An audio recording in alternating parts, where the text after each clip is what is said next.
Bonjour à toutes et à tous, bienvenue sur ma chaîne Metronomia.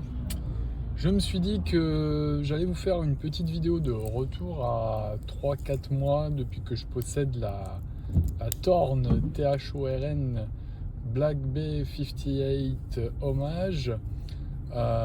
Et du coup, je vous fais ce petit retour à 3 mois. Et pour ceux que ça intéresse, elle est toujours disponible sur AliExpress et également sur le site de Thorn Watch. C'est parti.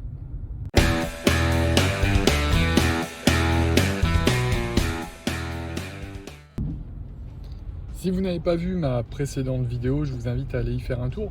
Je vous décris la Thorn et je vous fais un unboxing de cette montre que j'ai reçue au mois de juillet-août par là. Et aujourd'hui, donc ça fait 3 mois que je la possède. Alors, écoutez, je n'ai absolument aucun problème avec cette montre. C'est quand même bluffant. Pour 147 €, je l'ai payé. Je peux vous dire que il n'y a vraiment rien à dire. C'est presque mieux que Seiko. Alors, c'est peut-être pas étonnant parce qu'on a du Seiko dedans, vu qu'il y a le NH35 qui l'anime.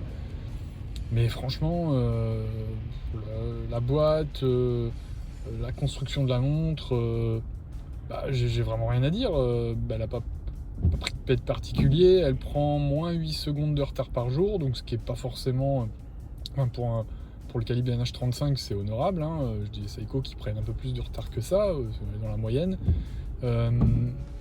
Voilà, donc c'est une montre que j'apprécie de porter très très très régulièrement.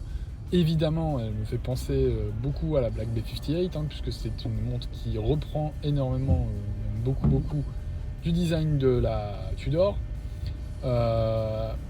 Moi, parler d'hommage, ça me dérange un petit peu parce que pour moi, le terme hommage s'appliquerait plutôt aux montres qui sont sorties de catalogue, qui ne sont plus produites, qu'on ne peut plus se procurer.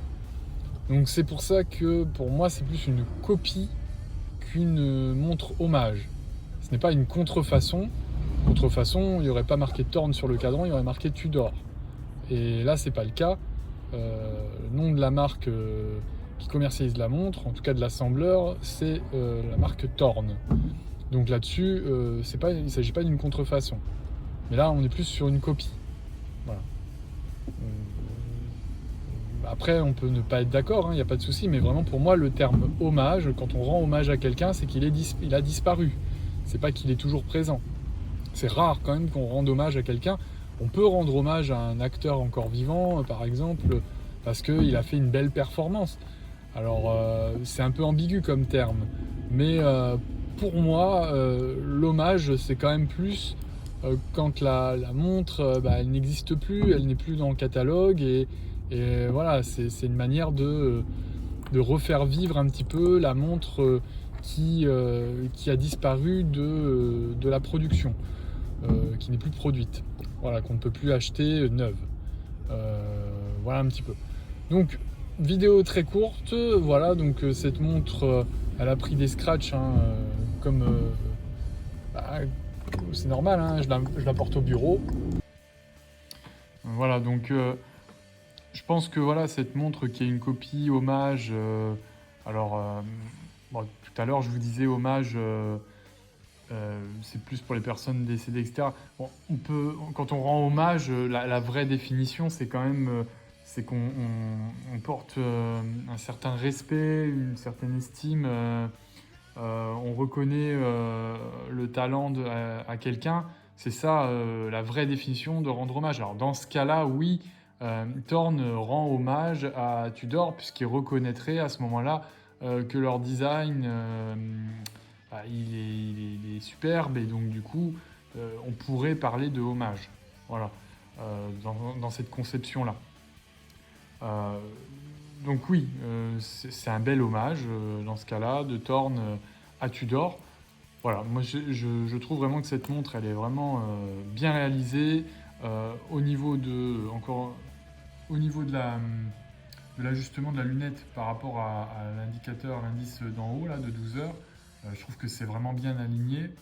Encore une fois, quand on regarde certaines Seiko qui sont beaucoup plus chères, il y a de quoi redire. La lunette, elle tourne vraiment, mais facilement.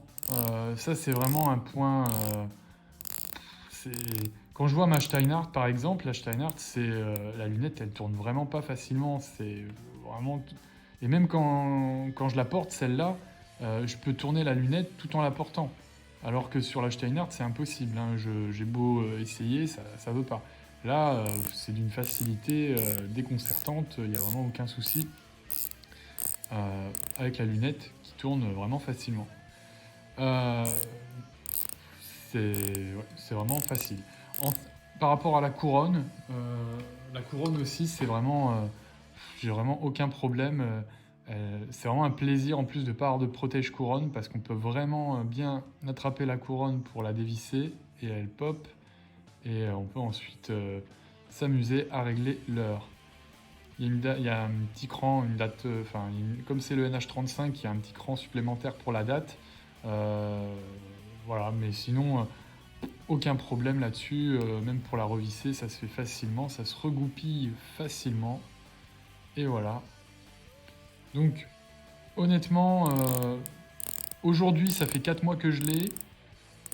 Depuis que je l'ai, elle a toujours eu 8 secondes de retard et ça ne bouge pas. Donc c'est stable en termes de réglage de mouvement, sachant que je le mesure au porté, je le mesure pas avec un appareil. Je compare avec l'heure de time.ease. Voilà. Donc moi, honnêtement, pour le prix, avec le recul que j'ai, qui est quand même encore très très récent, hein, voilà, je peux pas. Je pense qu'il faut au moins un an pour dire bon bah je suis sûr de la montre, je peux vous la recommander. Là, pour moi, à 4 mois, il y a que des avis positifs que j'aurais à faire sur cette montre. Voilà. Écoutez, n'hésitez pas à liker, à commenter, et puis à vous abonner pour ne pas louper les prochaines vidéos. Et puis, bah, je vous dis à bientôt et merci d'avoir regardé cette vidéo.